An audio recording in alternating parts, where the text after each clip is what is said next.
It is now 18 minutes after 7. Spencer Christian is in San Francisco to cover the World Series. Of course, he was on the way to Candlestick Park when the quake struck, and he joins us now from KGO-TV in San Francisco. And good morning, Spencer. Good morning, Jen. Well, you know, I was on my way to the baseball game. There's always talk in San Francisco of how changeable weather conditions are at Candlestick Park, but I don't think anyone could have expected what happened at game time yesterday.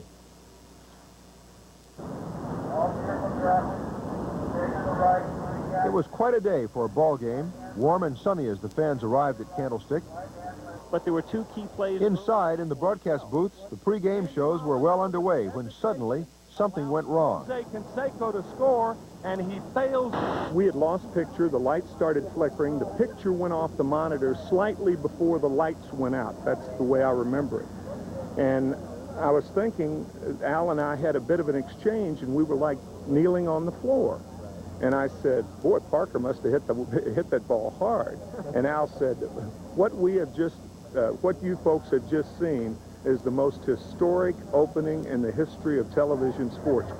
Within minutes, the fans were heading from the stadium, but still not quite aware of just how serious the situation was. Oh, we're going to sit out here for a little bit and see what's going on. That's the biggest one we've ever felt. What was it like up there? Not bad. We're on the top. The joint was moving 16 inches like this, right up in section 3. Yeah, we were up in 32. We could see the whole upper deck was just going like this, and the expansion joint was just moving like that. Whether they're going to play the game or not, which I seriously doubt, we're definitely leaving. Maintenance man Benjamin Young was working on the lights high above Candlestick when the earthquake hit. To tell you the truth, I didn't know what it was, and I was scared to death. And I fell down on my knees, and the whole thing, I thought the whole thing was going over. The whole tower was undulating, and the catwalk was undulating, and the pole was moving like, I'd say at least 10 or 12 feet back and forth like that. For the most part, it was an orderly evacuation, even for those who fled in haste. I don't want to stay in that place anyway. I was up at the top row, the last seat, and it was ugly. I've never felt more unsecure in my life, so helpless. But I'm safe and I'm happy. But before long, as the exodus continued, reports began coming in on the fans' radios and portable TVs. There, now 6.5. And it soon became clear that a major quake had struck the Bay Area. Very serious injuries, and I've never seen structural damage like this in my life. 2 hours after the quake, with many of the major arteries around San Francisco either closed or collapsed, Candlestick was still engulfed in gridlock. For those who chose to wait it out, there were the radios, the worsening reports of devastation, and in the end, the long-abandoned thoughts of ball game that was to be. Now, I should point out that the Candlestick Park crew has an evacuation plan ready for just such an emergency as this. We spoke to the physician there yesterday. He said things went just about according to plan, except that the fans, for the most part, took it all a bit more calmly than the situation probably warranted. I might point out also that I was in the same position yesterday morning and the morning before. You could see clearly over my shoulder the Oakland Bay Bridge. But you can't see anything there now. An 18-block section of that bridge collapsed yesterday during the earthquake. Of course, the power is out, and it appears that there's nothing there at all.